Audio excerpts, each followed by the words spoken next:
big picture, what do you see in the offense right now? Where are you guys at? Yeah, I thought we took a step in the positive direction this last week. That's a hard scheme to go against, the amount of pressure, the amount of dropping out, the cover zero. And I thought the young guys did a good job of being in the right spot at the right time.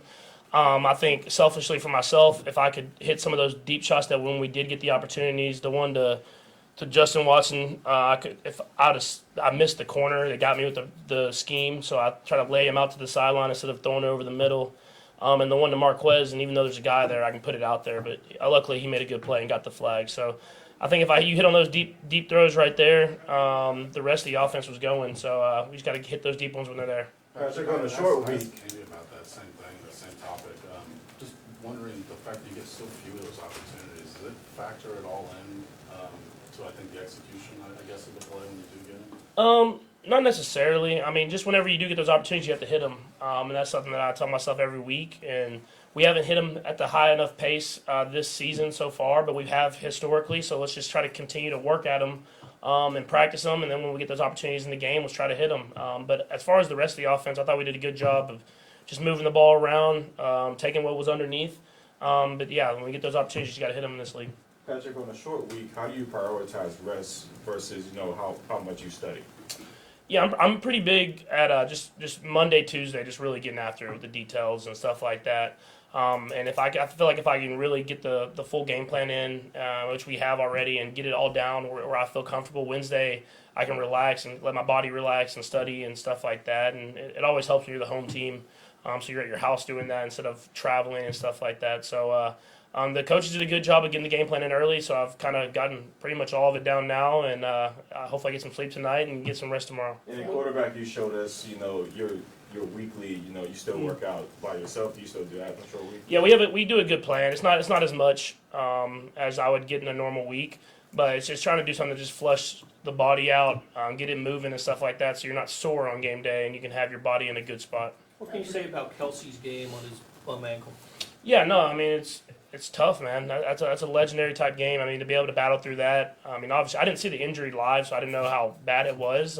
But I'm looking back on it now and seeing how the ankle rolled, and then being able to come back out there and play at a high level and score a touchdown that we needed to win the game.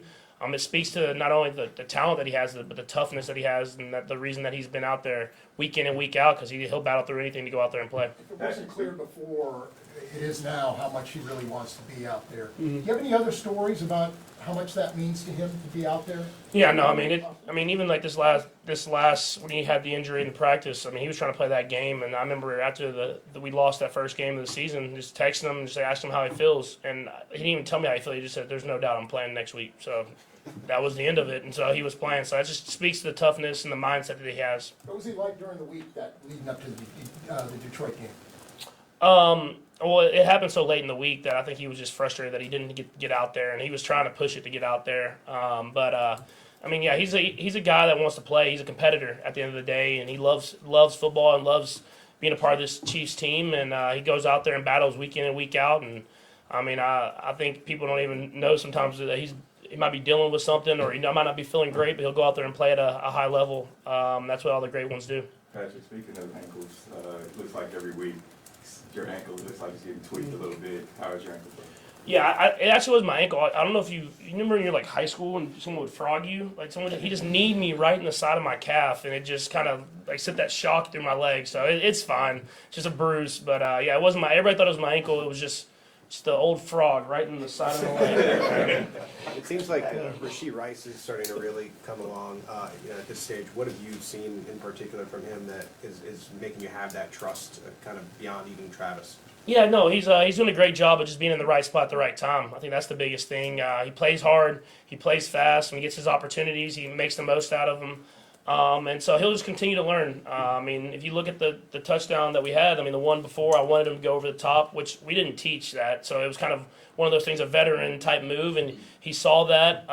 He learned from that, and the next play, we got a coverage that we weren't expecting to that play, and he was able to still win and be there at the right spot. So it's just learning on the go. And that's what you have to do as a rookie in this league, and he's done a great job of it. Patrick, when you've had a streak like this against the Broncos, is there any kind of psychological battle to flush that? I mean, how do you try to deal with that?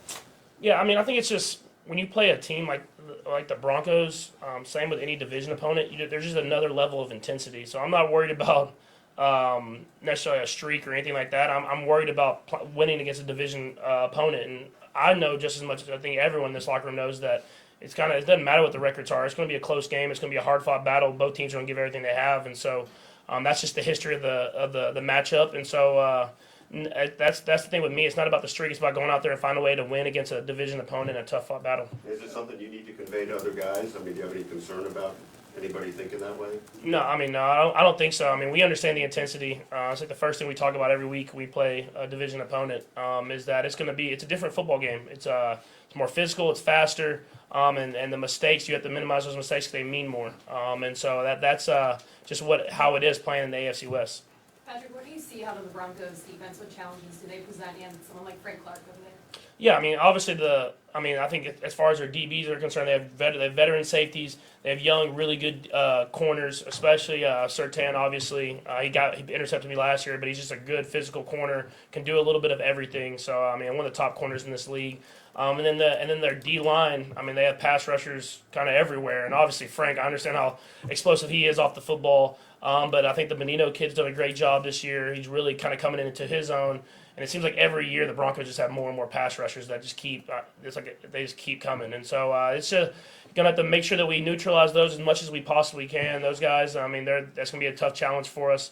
And then the linebackers are two smart guys. I mean, Joel had 2 interceptions on me last year, so it's a good defense. And it's gonna take us really executing at a high level if we want to go out there and continue to take steps in the positive direction with the offense. We'll ask three: Seren, Nathan, and Steve. Go ahead, Seren. Patrick, yeah, I know on the scramble drill, everyone's kind of got their rules, and it's something you guys practice and everything. Do you always want somebody headed for the end zone, like when you take off, or you feel like, hey, that is it a matter of like spreading the field and kind of having somebody everywhere, and you definitely want somebody back in the end zone in case they kind of forget and you can take a shot? Yeah, I think we just kind of play ball. We just kind of work that. There's different angles that we take and everything like that, but at the end of the day, people have to find that open space. But yeah, if one wants to head to the end zone, I'm definitely looking that way. Patrick, last year you guys had the Thursday night game in week 2, so it's it's obviously tough to just have one game to sort of get a feel for everybody. How different does it feel now having 5 games to get a feel for what the offense is when you know it's a short week? Yeah, no, I mean, obviously we had a little bit of it last year with the new receiving group, but more veteran guys, they had an understanding of what we could pull from training camp and go get and kind of put in the game plan. But I think now, especially the young guys that we have, being able to have a few weeks of them learning the offense and how we do things on a weekly basis, that having the extra few weeks to prepare will help them with this Thursday night game, and we're able to still add stuff to the game plan. And do different stuff, and they understand it. They know it from training camp and from the season. And so, yeah, definitely Thursday night games are tough, I think, on everybody to prepare and game plan and everything like that. But it's about who can execute and who can go out there and make the least mistakes and have the intensity at the end of the day. And so I think that's what you've seen in the Thursday night game so far, and what you'll continue to see this season. Last one, Steve. Patrick, just just talked to us about Russell Wilson. Said it looks like he's still cooking. What are you saying from him? I know you primarily watch the defense, but what do you see from him?